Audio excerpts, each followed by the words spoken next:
कृषि उत्पादन आयुक्त श्री दीपक कुमार जी, प्रमुख सचिव कृषि श्री रविंद्र कुमार जी, कृषि विभाग के सभी अधिकारीगण, 48 वर्षों की शैक्षणिक उत्कृष्टता के साथ 23 से भी ज्यादा प्रमुख बीटेक प्रोग्राम्स और 600 से अधिक अंतर्राष्ट्रीय छात्रों के साथ विज्ञान डीम्ड टू बी यूनिवर्सिटी देश की बेहतरीन यूनिवर्सिटी में से एक है। सभी कृषि वैज्ञानिकगण, हमारे प्रगतिशील अन्नदाता किसान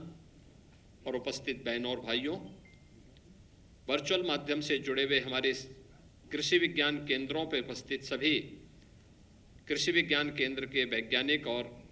उपस्थित हमारे अन्नदाता किसान बहनों और भाइयों, आज आदरणीय प्रधानमंत्री जी के विजन के अनुरूप केंद्रीय कृषि और किसान कल्याण मंत्री श्री शिवराज सिंह चौहान जी के नेतृत्व में पूरे देश के अंदर प्रारंभ हो रहे विकसित कृषि अभियान 2025 के उत्तर प्रदेश में शुभारंभ करते हुए मुझे प्रसन्नता की अनुभूति हो रही है। मैं इस अवसर पर उत्तर प्रदेश के अपने सभी अन्नदाता किसान भाइयों और बहनों को हृदय से बधाई देता हूं, उन सभी का हृदय से अभिनंदन करता हूं। आज भारत के पूर्व प्रधानमंत्री और किसानों के मसीहा कहे जाने वाले चौधरी चरण सिंह जी की पावन पुण्यतिथि भी है। इस अवसर पर चौधरी साहब के स्मृतियों को नमन करते हुए मैं प्रदेशवासियों की ओर से उन्हें विनम्र श्रद्धांजलि भी अर्पित करता हूं। बहनों और भाइयों, पहली बार हो रहा है कि देश के कृषि वैज्ञानिक जो अब तक लैब में बैठते थे, आईसीआर के बड़े बड़े संस्थानों में रहते थे, वे जमीन पर जाकर के लैंड को देख करके अन्नदाता किसानों के साथ कृषि की क्या चुनौतियां हैं, इन चुनौतियों का मुकाबला करने के लिए एक रणनीति के साथ कार्य करेंगे। आईसीआर, कृषि विश्वविद्यालय, कृषि विज्ञान केंद्र और अन्य संस्थानों में कार्यरत वैज्ञानिक पहली बार ये जमीनी धरातल पर उतर करके एक बड़े पैमाने पर पूरे देश के अंदर इस अभियान के साथ जुड़ने जा रहे हैं। आज से लेकर 12 जून तक यह अभियान चलने वाला है और इस अभियान के क्रम में विकसित भारत की परिकल्पना को साकार करने के लिए प्रधानमंत्री मोदी जी ने जो विजन दिया है, उसकी आधारशिला हमारी कृषि बनेगी और कृषि के माध्यम से हम इस लक्ष्य को प्राप्त करने की दिशा में क्या कदम उठा सकते हैं, इस पर ये सभी लोग मिलकर के, चाहे वह कृषि वैज्ञानिक होंगे, कृषि विभाग से जुड़े हुए अधिकारी और कार्मिक होंगे, हमारे अन्नदाता किसान होंगे, वह कृषि के क्षेत्र में कार्य कर रहे होंगे, औद्यानिक फसलों के बारे में कार्य कर रहे होंगे, पशुधन के क्षेत्र में डेयरी संचालित कर रहे होंगे या फिर मत्स्य पालन के साथ जुड़े होंगे, जिस किसी भी कार्य के साथ जुड़े होंगे, इनको खेती किसानी के बारे में आधुनिक जानकारी उपलब्ध कराने के एक बड़े अभियान का शुभारंभ होने जा रहा है। मैं इस अभियान के लिए प्रधानमंत्री मोदी जी के प्रति आभार व्यक्त करते हुए केंद्रीय कृषि और किसान कल्याण मंत्री माननीय श्री शिवराज सिंह चौहान जी को भी हृदय से धन्यवाद देता हूं। आपने देखा होगा उत्तर प्रदेश के अंदर पिछले 11 वर्ष के अंदर खेती और किसानी के क्षेत्र में कितना परिवर्तन हुआ है। पूरे देश के अंदर आपने देखा होगा पहली बार सॉइल हेल्थ कार्ड से लेकर के किसान सम्मान निधि तक एक किसान को मिलता हुआ दिखाई दे रहा है। पहली बार आपको लग रहा होगा कि हमारे अन्नदाता किसान को एमएसपी का दाम मिलता हुआ दिखाई दिया है।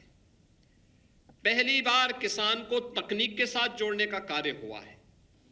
और पहली बार ये देखने को मिल रहा है कि कृषि विज्ञान केंद्र भी हमारे अन्नदाता किसानों के लिए अच्छी किस्म के बीज और तकनीक देने के एक सेतु के रूप में कार्य कर सकते हैं। कृषि विश्वविद्यालय के प्राध्यापक भी अपने विश्वविद्यालय कैंपस को छोड़ करके किसान के खेत तक जा सकते हैं। यह विकसित भारत कृषि अभियान, विकसित कृषि अभियान उसी कड़ी का एक हिस्सा है जिसका उद्देश्य ही लैब टू लैंड, यानी अब लैब से लैंड तक जाना, किसान तक जाना। लैब में हम क्या कुछ कर रहे हैं वह जमीनी धरातल पर दिखता हुआ दिखना चाहिए। इसके लिए जो अभियान प्रारंभ हो रहा है यह अपने आप में एक अभिनव पहल है और इसमें कृषि वैज्ञानिक जो भी जाएंगे ये वहां के क्लाइमेटिक जोन को भी देखेंगे, वहां की भौगोलिक, वहां की सामाजिक, वहां की क्लाइमेटिक जोन की स्थिति के अनुरूप कौन से बीज यहां के लिए उपयोगी हो सकते हैं, कौन सी फसल उपयोगी हो सकती है, किस प्रकार की फसल बोई जानी चाहिए, बीज को समय पे बोना, अर्ली बीज का और लेट वैरायटी का क्या अंतर होता है, प्रोडक्शन पर इसका क्या असर पड़ता है, यह भी सब देखने का कार्य वे करेंगे और किसानों को, अन्नदाता किसानों को इसकी जानकारी देंगे।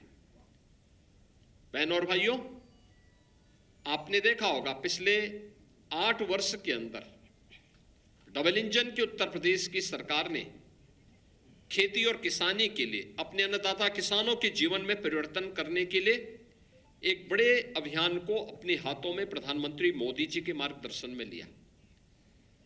आपने देखा होगा उत्तर प्रदेश जैसे राज्य में इसके लिए भारी स्कोप है, भारी स्कोप है।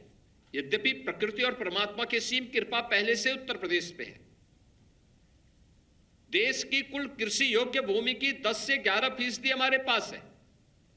लेकिन उत्पादन इसी 10 से 11% कृषि में,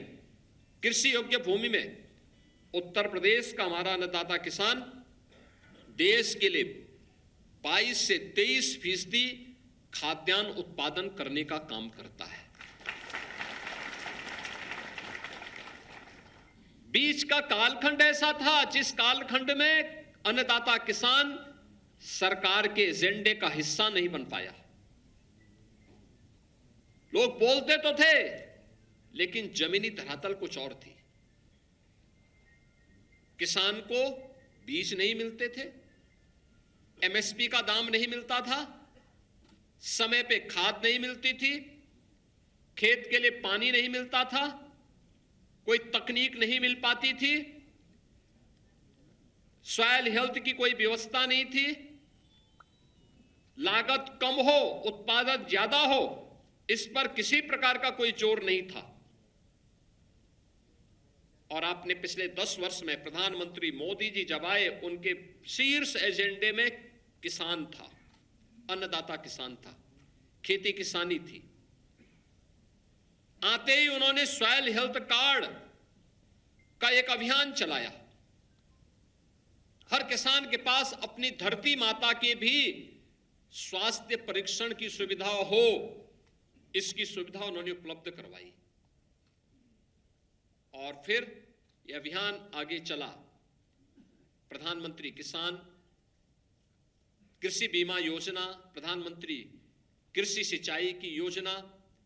और फिर इसके बाद एक एक कदम आगे बढ़ते हुए एमएसपी होते हुए यह प्रधानमंत्री किसान सम्मान निधि तक का लाभ आज हमारा किसान ले रहा है। आप देखें पिछले 10-11 वर्ष में कितना परिवर्तन हुआ है, कितना परिवर्तन हुआ है। मैं देख रहा था गेहूं का दाम एक अन्नदाता किसान को 2014-15 में 1000 रुपया भी नहीं मिलता था, और आज उसी गेहूं का दाम इस वर्ष एमएसपी थी 2425 रुपये, और प्रतिस्पर्धा इस कदर थी कि मार्केट में 2800 रुपये में किसान, अन्नदाता किसानों ने अपना गेहूं बेचने का काम किया है। आप सोचिए 1,000 रुपए का गेहूं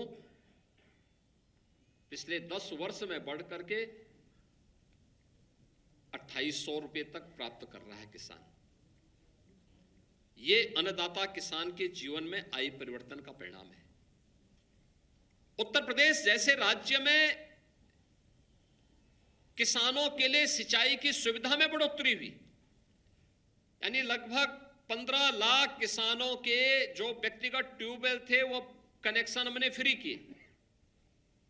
राज्य सरकार प्रतिवर्ष लगभग 2,500 करोड़ रुपए अपने पास से पैसा जमा करती है, उस पैसे को और किसान को फ्री में पानी दी। तो इसके अलावा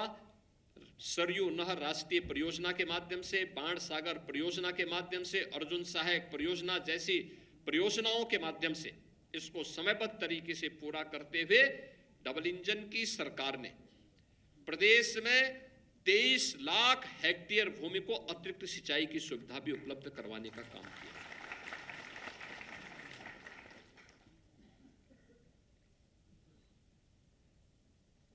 सेंटर ऑफ एक्सीलेंस बनाए गए। कृषि विज्ञान केंद्र सरकार देना चाहती थी, लेकिन पिछली सरकार उत्तर प्रदेश के अंदर उसे लागू नहीं करने देना चाहती थी। एक साथ जैसे साई जी कृषि मंत्री बने,